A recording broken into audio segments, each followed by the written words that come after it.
Good afternoon, Maskarase, Khuyamidag, Sanbonani. Welcome to another episode of Young African and Proud. Yep, my name is Chantal Muchaya and I am your host.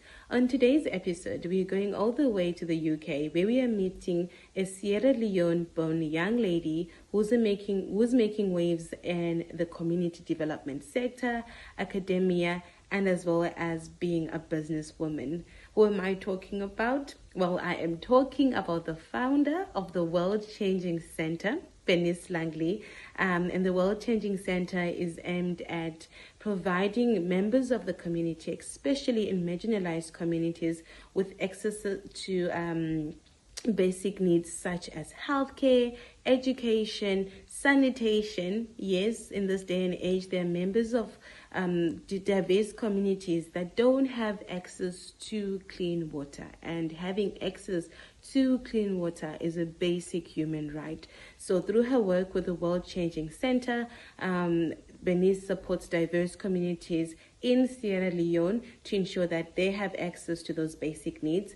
In the UK, the World Changing Center mostly focuses on providing members of the community, especially parents that had children that were diagnosed with autism, with resources as well as support as they embark on this journey, and ensure that they've got the right resources to help them be of best help or support to their loved ones. Bernice is also involved in academia, where she has successfully published 3 books. Yes, I know, 1, 2, 3, and is currently working on her 4th book. I mean, we are talking about African excellence here, and she's involved in diverse initiatives just to ensure that members of the community know their rights and get the help that they need. So without further ado, ladies and gentlemen, please join me in welcoming the amazing Bernice Langley to our show.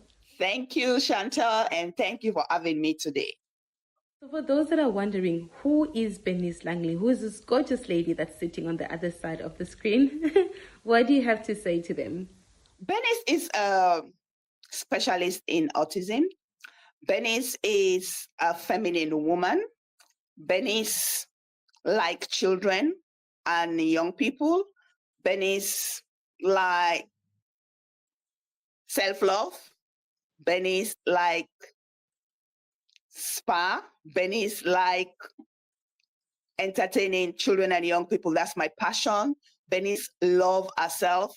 Bernice have so many dreams she wants to accomplish, and Bernice is a person that loves people. Bernice enjoy her own company. Bernice runs a charity. Bernice, I'll give you most of the things I like. That's me, that's Bernice, separate it from my work.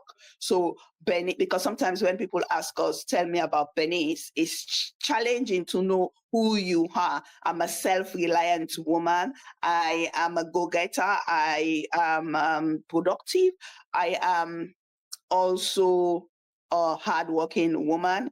I visualize things. I'm a visionary leader. So these are some of the attributes, some of the Bernice is. And Bernice is a God-fearing person. Bernice is a leader. Bernice is loving and caring. That's Bernice.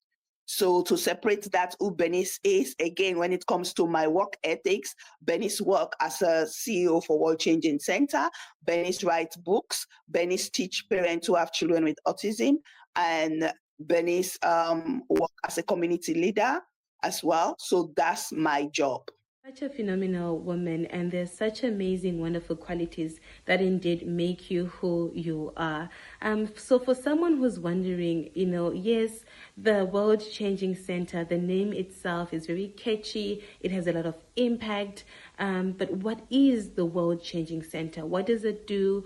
What initiatives has it been involved in? What got you to deciding that, I am going to open a center and I'm going to call it the World Changing Center?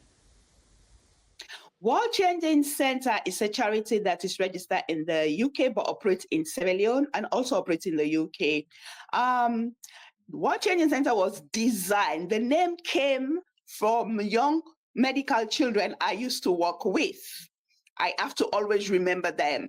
When I wanted to find a name for the charity, I was teaching in this medical center where I have to put all the young people together, and I told them my dream. So they built this beautiful chart for me. I will send you that chart as well. And then they said, oh, you're just going to focus on education. Why don't we look after children who are sick as well, healthcare? So because I work in the health department, so I said, okay, we can do education and healthcare. They said, lovely. So I started writing all the names down that I want to give to this charity. And they started brainstorming with me, and they choose World Changing Center. That was how World Changing Center started, with that name. And they always tell me, do not forget to look after the children who are sick as well. So I'm always looking after children, especially those who have complex need. So that's where World Changing Center started. And the other attribute of World Changing Center is during the war. When I went to Sierra Leone, and 2004, I went to Sierra Leone. But before that, when we have the civil war in Sierra Leone, and most of the people's arms were amputated, some were killed during the war. And I couldn't find my parents for about 3-4 months. And I end up finding that they were living in Guinea. That's the neighboring country, Guinea. So I watched this movie called Blood Diamond. For only 20 minutes, I could not sleep. And up till now, I could not watch that movie. So that was where World Changing Center started. So when I went to Sierra Leone 2004, saw my mom, I used to pray and ask God, I want to see my mom. And when I went finally to Sierra Leone, saw my mom and my parents were cooking one day in the kitchen. And I said, oh, do you know, I was praying to God to see you guys safe and sound. And I promised God I'll feed the poor. And my mom looked at me like, oh, really? What are you going to do about that? And I said, oh, no, I don't have money. God will understand. And she went like, oh, no, darling, it doesn't work like that. We have to go and feed the people. So we went to feed the people at the amputee camp. And it was so sad. So I only have like 600 pounds on me for the holiday for me and my son. So I spent all of that. I only had 50 pounds left.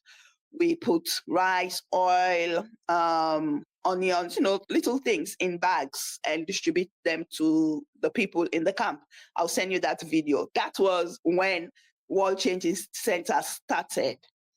The way the people appreciate that little token, they were crying and praying for me. And I was like, this is just a little token. So, but to me, it looked like a little token, but to them, imagine people who have not eaten for days. They don't have no hope, nobody to help them. And so I was really, really in pain. Then when I came back, I didn't have money on me with my son. And I was like, wow, okay, now reality. What do I do here? But God has been so faithful to me. And I had a special gift when I came back from my university, which I was not even thinking about. And that was when my eye opened that in life, we have to serve consciously or unconsciously, regardless of who the people are we are surrounded ourselves by. And we have to give. God bless us to be a blessing. It's like we're sowing seed. Every time you give, every time you help people, you're sowing a seed. That's one lesson I learned from that journey. It's been a journey for you. However, I am so sorry to hear of the challenges that you faced when you couldn't find your parents. I can only imagine the amount of stress that you must have been going through at that point in time. And it's something that I think many people that have been impacted by war, be it directly or indirectly, experience many at times. So can you just please share with us a little bit more, to understand, maybe for someone that has never been impacted by war in any way or form, and we thank God for that, but just to paint a better picture of what actually a person goes through. Can you please just share with us a little bit more of what you were going through, what was happening, how did you eventually end up, getting hold of your parents? I started asking people to go look for them. Everybody seemed confused. Everybody was looking for their own people.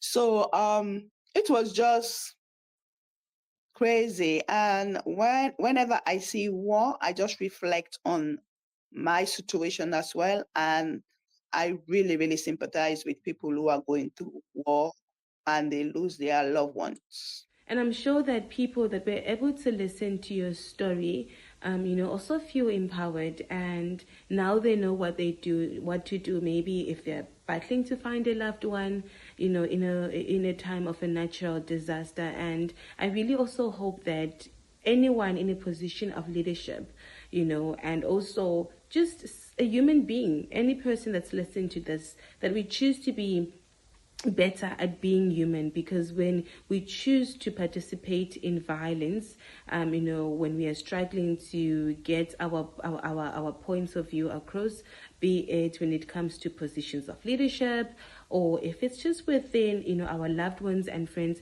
that we choose, we try to choose to be better at being human and try come up with other solutions, to resolve whatever challenge we are facing, instead of necessarily resulting to violence. Because I think many a times, our leaders and even ourselves, we tend to choose to different types and forms of violence when we are battling to get the message across. And I pray that moving forward, before we choose violence, that we choose to rather be human and be intentional at being human. And being intentional at being human means that, we don't resort to violence. No matter how bad the situation is, we always try and come up with other ways to resolve the situation, without choosing to be violent. There, you got back to the UK and the universe had a gift waiting for you. Would you like to share with us what the gift was? I did not apply for student maintenance for a very long time, which I did not know about. Like when you have a family, you can apply for maintenance funds. So the university emailed me, called me, I didn't even know. So I was thinking about, I only have 50 pounds left with me and my son to feed us for the next 2 weeks until I go back to uni. And when I got home, I saw this email. And so I emailed the lady and she called me and said, "Oh, can you sign that document? We owe you some money, which is over like 5,000 pounds." And I went like, "Oh." So when I checked it, it was like 7 grand. And I went like, "What?" And that was when the message sank in and God said, "Oh, you were worried about your 600 pounds because you think that was all what you have, but I have more in store for you." So it's like the word says, when you give to the poor, you lend to God. So they gave that money to me, and I was like in shock because I cleared my whole house when I was going to Africa. Everything I have, clothes, shoes, bag, everywhere. I even collected Bible in my church. I shipped over 12 or 14 boxes, those big boxes, just to go and share to people. And when we went to the port, where they distribute things, where you collect your things when you ship them, I met some horrible people there, and one of the captain there looked at me because I was very anxious.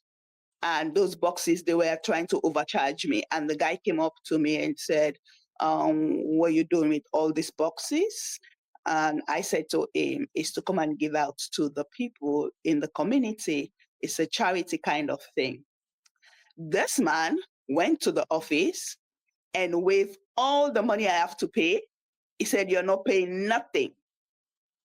Say, "Take your boxes and go. We need people like you." And I was like, wow, this is interesting. My brother and my dad were standing there looking. And sometimes when we're worried about things or situation, God send destiny helpers to come and rescue us. Because the other man has started putting the charges up for each boxes. And I was like, I'm not paying for that.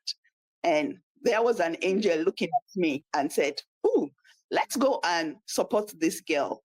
That was it. So everything worked out well, and the community was happy with clothes. Everybody, we shared so many things, food, stuff like that. Well, it was good. That's amazing. So these are the activities that are taking place in Sierra Leone, correct? Yeah, in Sierra Leone, there are education, healthcare, and sanitation. Those are the three main core activities we have. But we have other things on the side like football, farming, and tailoring. So we have closed down most of the projects we are running because of funding. So we only have the farming and the school project at the moment that we are building a school. And then the farming will be like a sustainable project for us. So people can get paid, some people can get jobs through the farming as well. So those are the two we are running at the moment. Once the school is complete, then we can have like different centers, tailoring, hairdressing, welding, young people who have dropped out of school. So they're going to be working there. So you have multiple skills, vocational skills for them, whereas the younger children will be in school. So those who have dropped out of school will have work as well.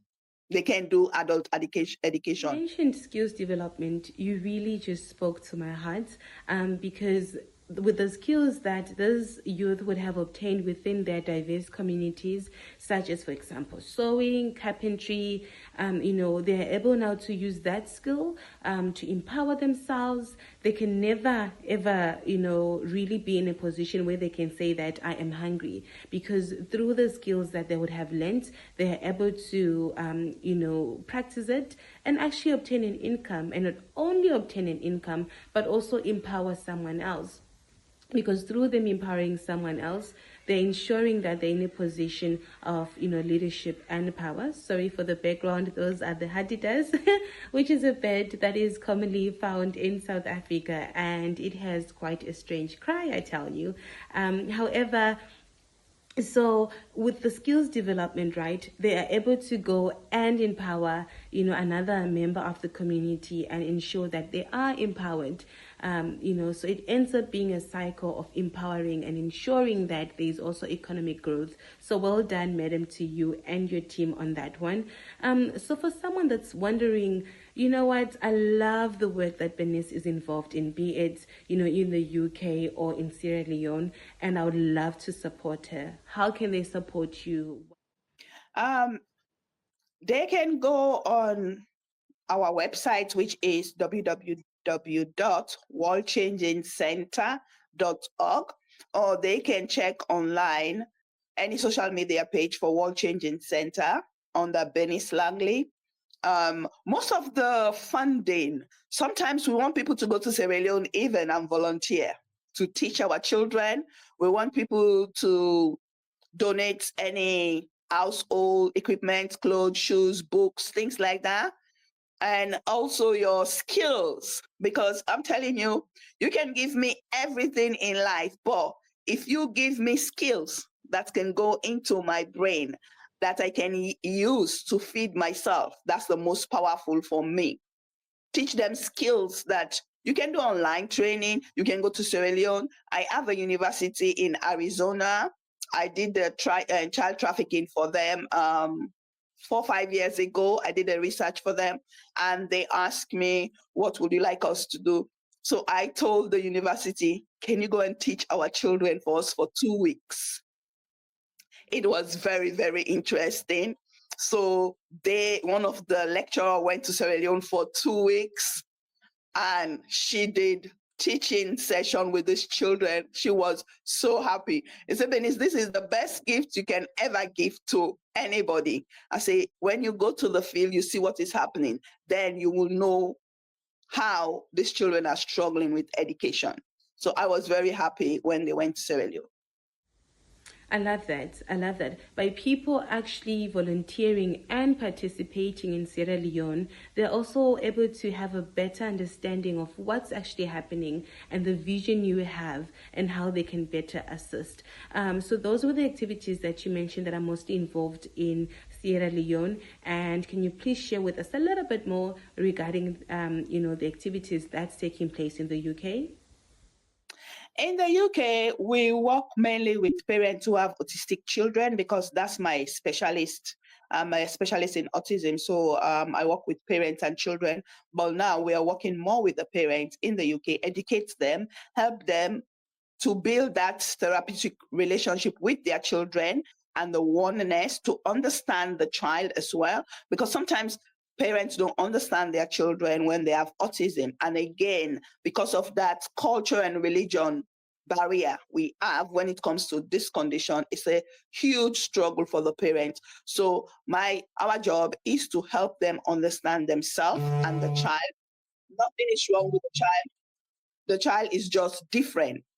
You understand? So that child is different. So they have to understand the difference of that child, why that child is different from them. And they have to adapt into that child's environment rather than the other way around. So people want to support us, they can donate to our website, again, www.worldchangingcenter.org, or they can do training, because I'm going to start my podcast soon.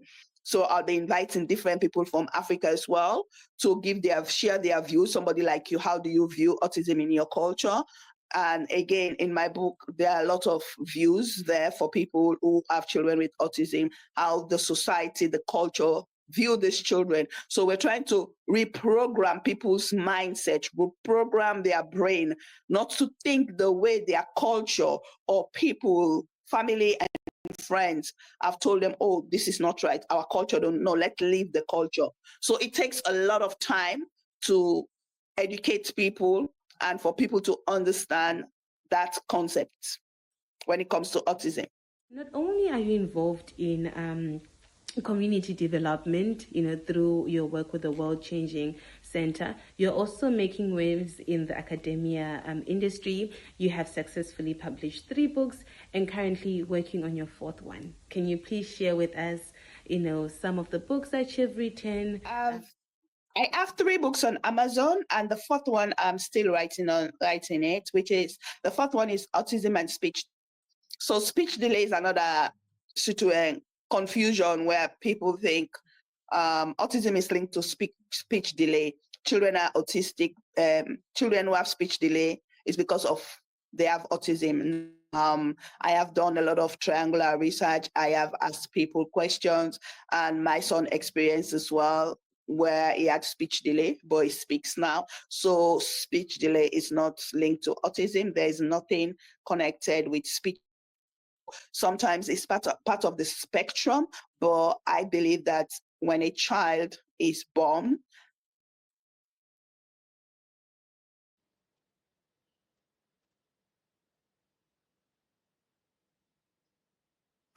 if we have abnormality in those areas, that's where we have the autism trait. And when a child is born, you stimulating them, because children brain is like sponge. If you don't stimulate this brain, and they also told us that children can speak 5 or 7 languages because of their brain makeup. They're young, is spongy, and they can do a lot of things compared to us adults. And over the years, I have watched a lot of children who they say they can't speak, but when I work with them, they end up speaking, which I believe now, based on my experience and other people's experience, I'm putting a book together to let people know that speech delay is not caused by autism. It's a complete different dynamic where people need to start checking their environment, their culture, the food they give to these children, because a lot of the food you give to your children are full of heavy metals, and the things your children play with outside as well, whether it's dirt, the sand. And I've changed a lot of my sensory activities as well. I'm looking at making natural things with no chemical for these children. So the heavy metal, that's what is stopping them from talking. Yeah. And this is one of my books, Autism and Ethnicity Through the Eyes of the BAME. Is Black, Asian, Ethnic Minority. So it's on Amazon. And the other one is called Nurture, which says we cultivate our African land, we grow our food, we create hope. That is one of the message I want to leave with people. We cultivate our African land, we grow food, we create hope. Because if we look into the agriculture, the farming, or the food we ate, if we start reducing portion control, if we start looking at planting crops which are healthier for us, we will live longer in Africa. So this book gives you measurement of different food, measurement of certain food like the green like spinach, okra, all these things are good for your iron level. So there's a lot of education in this book when it comes to eating a healthy diet. And this is why we suffer from constipation, arthritis, high blood pressure, heart disease, because we're not eating the right food properly. And with this book, the autism book, I also have a lot of references and abbreviation. So if you look at each page as a reference list for people who might not have dictionary, or people who might not have access to certain things.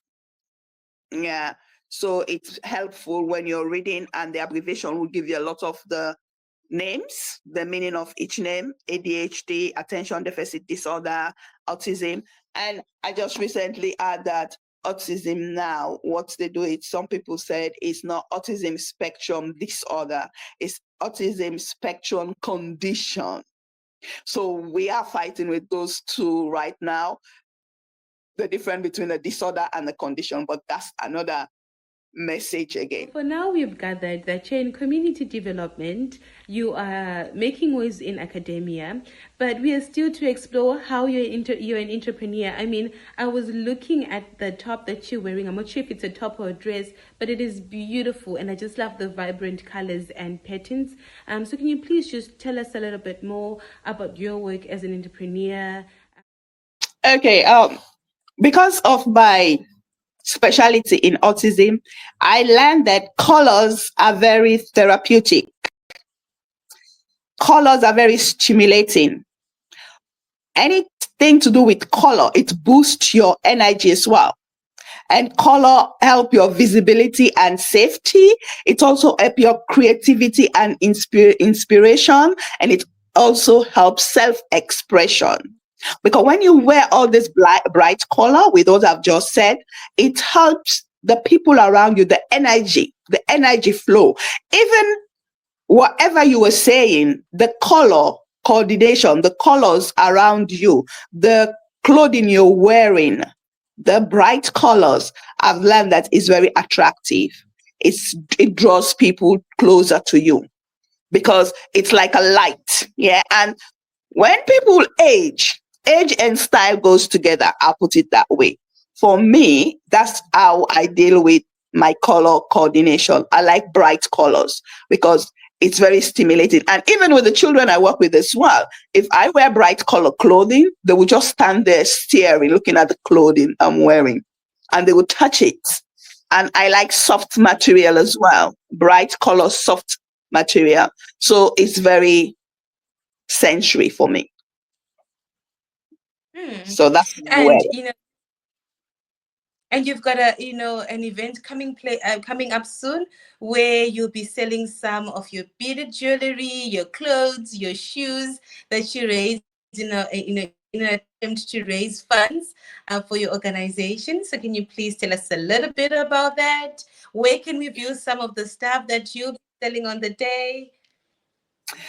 Well, we have what they call pop-up markets, which is set up by different borough. In the UK, we have different community. Let's say we have Greenwich, we have Bexley, we have different areas. So I work in Greenwich, under Greenwich Council, and my borough I work is Greenwich. So every month they give space to charities to help raise funds. So we go to the market area. It's like they call it Sunday market, but we call it pop-up market.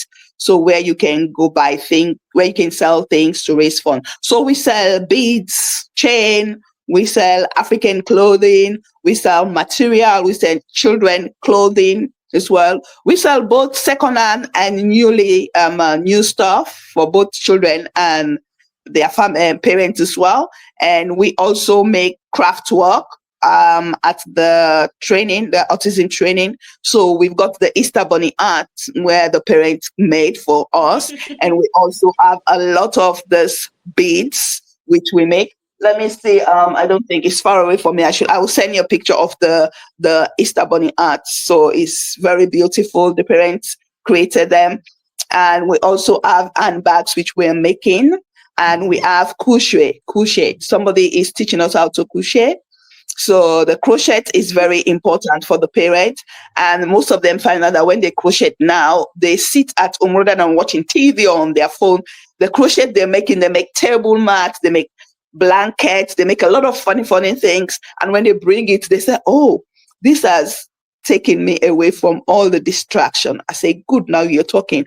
So when we go back, we're going to start making heavy blankets, the weighted blankets after Easter, where everybody's making weighted blankets for their children, because it helps the pressure, to put pressure on them when they are sleeping or when they're sitting down, because so they don't become too hyper. So they're all going to make that blanket, including myself. I'm going to make a blanket as well. So yeah, so that's what our market is about. So all those funds goes to the charity, either in Sierra Leone or in the UK. It depends on where the needs are. So the market is in Woolwich. If you know, take the Victoria line from wherever you're coming from. It brings you to the Woolwich Arsenal. It's just outside the Woolwich Arsenal station and next door to the Victoria line station. It's just the same. If you just get off at the Victoria line station, Elizabeth station, so Elizabeth line station at the Woolwich Arsenal station, these two stations are there at the same place, but your best bet is the Elizabeth line you should take. You get out of Elizabeth line station at Woolwich, just turn right out of the station, walk straight down. That's where the pop-up market is. It starts 8 o'clock till 4 o'clock. So every last Saturday of the month. We're there the 26th of this month. That's on a Saturday, 10 to 4 o'clock. Then we're there again in April, May, end of May as well, the last Saturday in May as well. So 10 to 4 p.m. So all of them are 10 to 4 p.m. So every month I'll send out the flyer so people can see which date and where we're going to be having this pop-up market. There's going to be a lot of people, different people selling different things. So you're going to meet different craft work, people who are doing businesses. So that's where I sell the books as well, and that's where I talk to parents about what we do as well. You have shared quite a few testimonies with us, from God helping you through when you're declaring the items that you had for your beneficiaries in Sierra Leone, or coming back to the UK and actually, having money that God had put aside for you, knowing that you are going to need it when you're back. So what words of encouragement can you share with someone else right now, putting into consideration that it is Easter Friday? That's on this planet to go after their God-given dreams. God has given us talent. He has given us wisdom. He has given us vision. What you do with it is up to you. It's nobody else's business. I learned that when I was doing charity, doing early stage, I used to think everybody will like what I am doing because I'm doing a good cause. But I got trained by my coach and my mentor that not everybody will like what you're doing, even if you're doing something good. Your gift and your talent will make room for you and bring you before great men, according to the word of God. So you were given that dream. You were given that talent for a purpose. You need to go after it. Don't look at what people say, what anybody says. You don't need money. You do not need money when you have a gift. Somebody out there, just make sure you're with the right people, you're in the right place. Go after people who are already where you want to go to. They are already where you are. Let's say if I'm doing hairdressing, I see somebody who is a businesswoman, who has a factory, who has connection, who have people around who can help. Go and volunteer. Go ask questions. Go and help. That's how you learn. When a student is ready, the teacher will come. A lot of us are not ready. That's why the tutors are not coming out.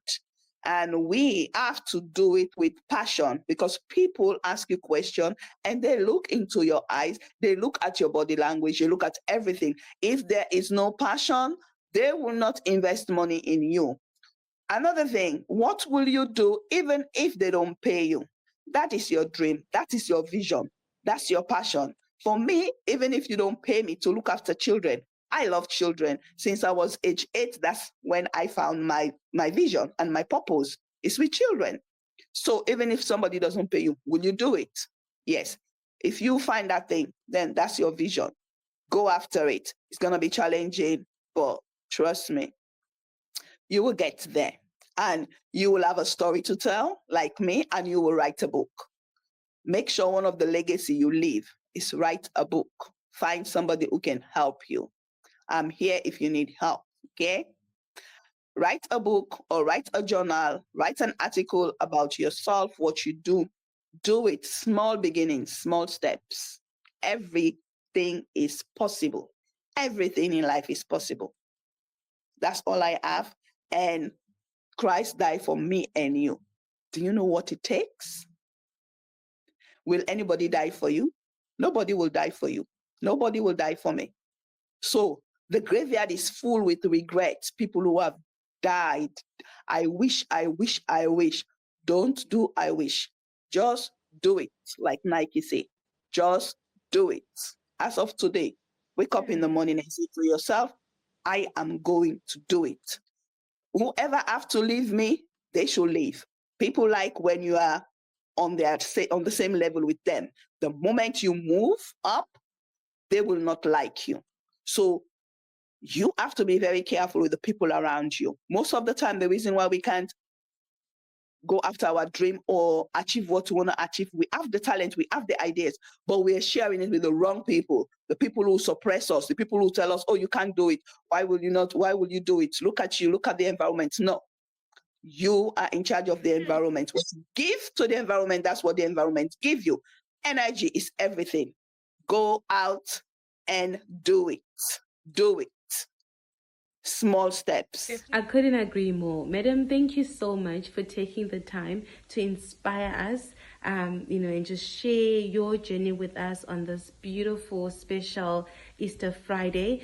We truly appreciate it. I know that I was inspired, and I'm sure that anyone else who gets to watch our conversation is inspired as well. May you never lurk in the mighty name of Jesus Christ. We pray for blessings and blessings and blessings in every sector of your life. And we pray for more wisdom and, grace upon grace. Thank you so much. Thank you for having me, Chantel. Really honored and appreciate you. Thank you, darling.